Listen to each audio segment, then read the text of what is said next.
Warren Buffett's $6 billion decision, distance from Gates Foundation, or a new game of legacy? On the 14th of July 2026, Warren Buffett donated around $6 billion worth of Berkshire Hathaway shares. The amount was massive, but the real sensation was not the names present in the recipient list, it was the missing name. The Gates Foundation, which received the largest share for 2 decades, was nowhere to be found this time. 12 million shares were divided among 4 foundations, and the historic partnership of Buffett-Gates suddenly seemed to halt. On the other side, questions were being raised about the Jeffrey Epstein disclosures, the foundation's external review, and the Buffett-Gates relationship. Had the world's most famous philanthropic friendship broken under the weight of some old mystery?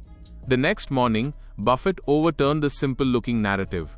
The Epstein controversy was in the background, but the main reason for stopping the donation was something else, a change that had come within his family.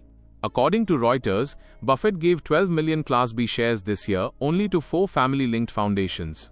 At that time, their market value was around $6 billion, but this was not a cash transfer. Buffett converted some Class A shares into Class B and transferred them to the foundations. They can hold the shares or sell them for charitable programs.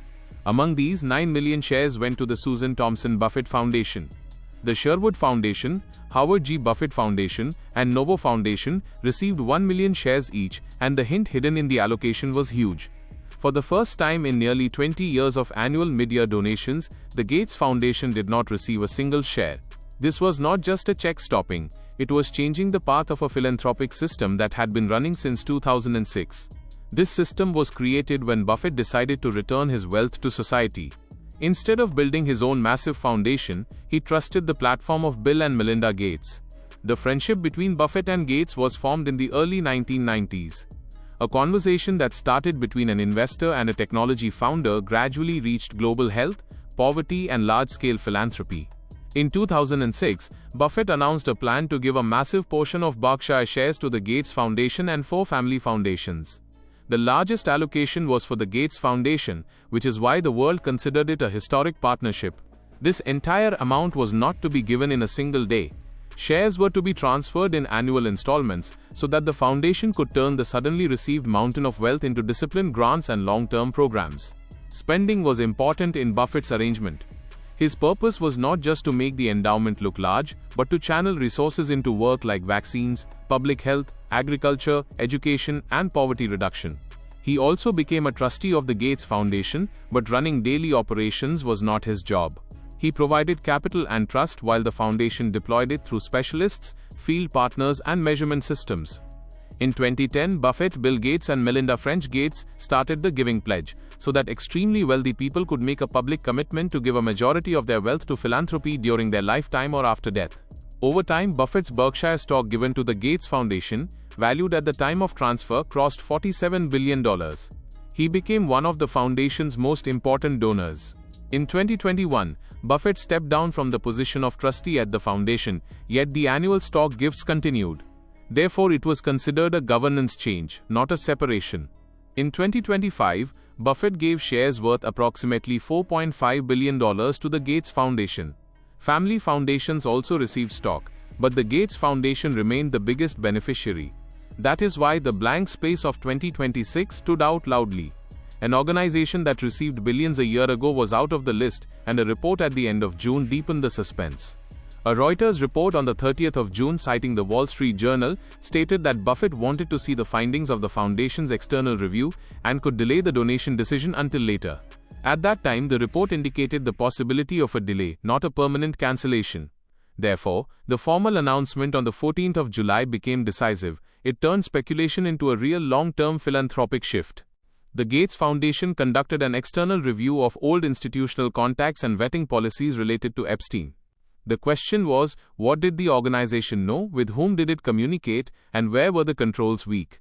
One boundary is clear. Epstein was a convicted sex offender, but Bill Gates was not accused of or criminally charged with being involved in his crimes. Yet the association raised serious ethical questions.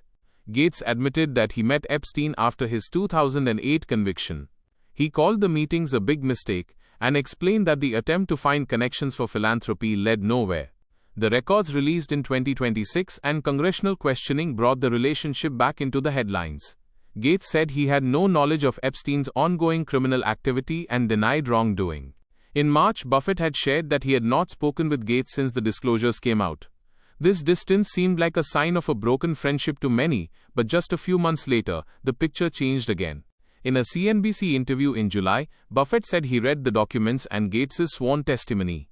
He called Gates's association with Epstein distasteful, but in the same breath he presented the other side of the decision.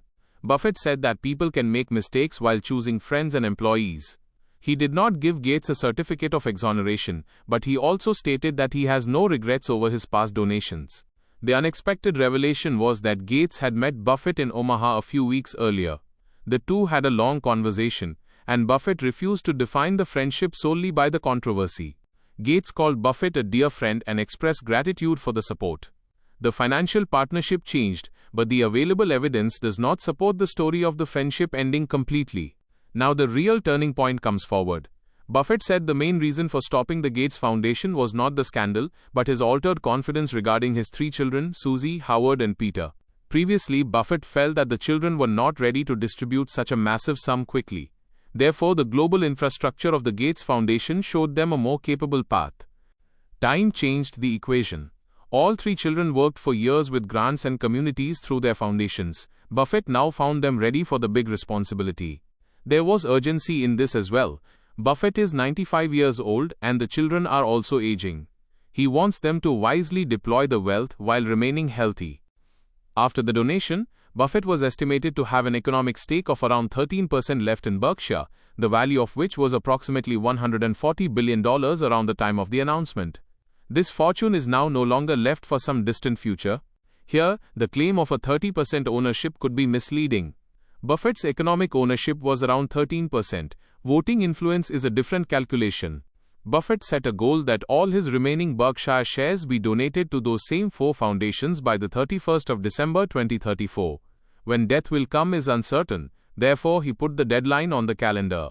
The year 2034 is not random. At that time, his eldest child Susie will be around 81 years old.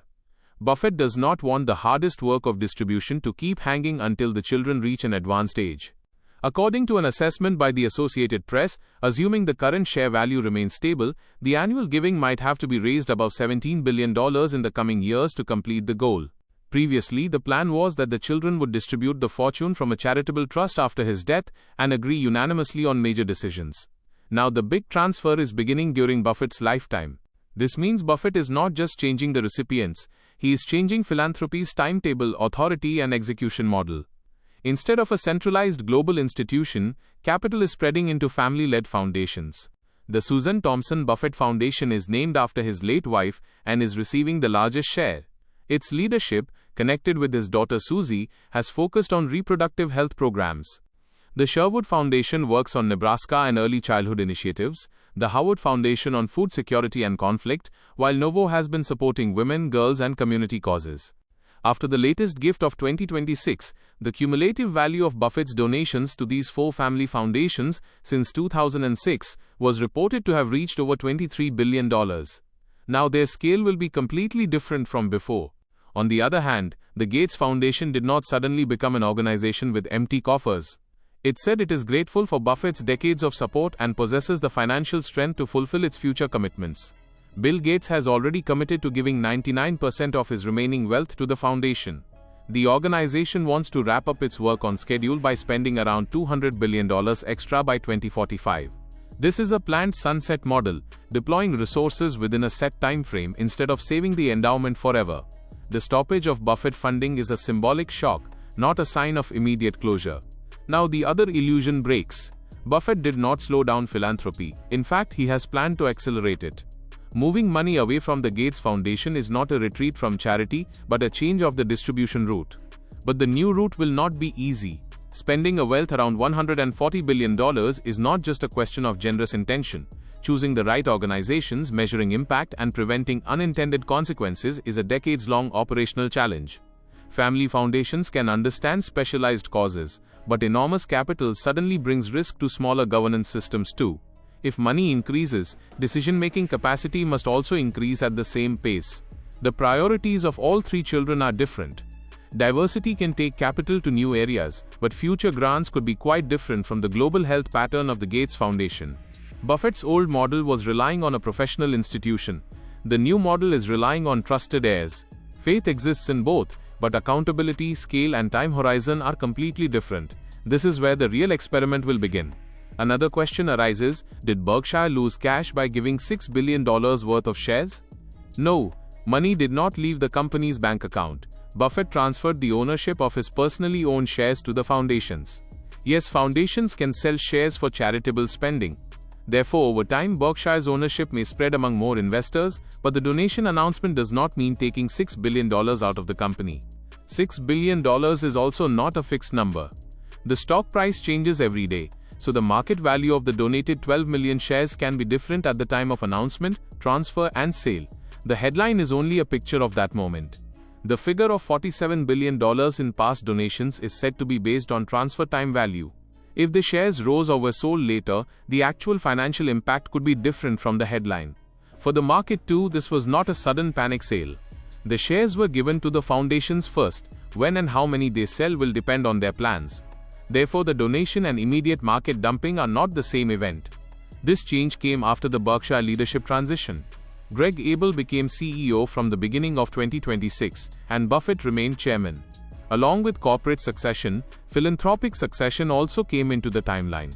On one hand, Abel has to manage businesses and capital allocation. On the other hand, Buffett's children have to manage the social allocation of the family fortune. Two responsibilities emerging from the same empire will now move in different directions. Therefore, limiting the story to Gates and Epstein is incomplete. The external review affected the timing, but in Buffett's latest explanation, the children's readiness was the central reason. If this video has taught you something new, or if you feel this information should reach more people, don't forget to like and share the video. Your small share can become valuable and useful information for someone else. If you have any questions related to this topic, or if you would like to share your opinion with us, be sure to write in the comment box. We read every question and suggestion from you, because your feedback inspires us to create better content. And if you want to keep receiving such interesting and reliable information about business, the economy, and the world in the future, then don't forget to subscribe to our channel GRT Business and also press the bell icon so that you get notifications of every new video directly. At GRT Business, we always strive to provide you with accurate, balanced, and reliable information. Our news and analysis are prepared based on information obtained from various news agencies, public sources, and public opinion. We make every effort to verify and validate each fact as much as possible, but in case of any possible error or dispute, the responsibility lies with the respective sources. Our only aim is to present you with a correct and trustworthy perspective so that you can understand any topic better.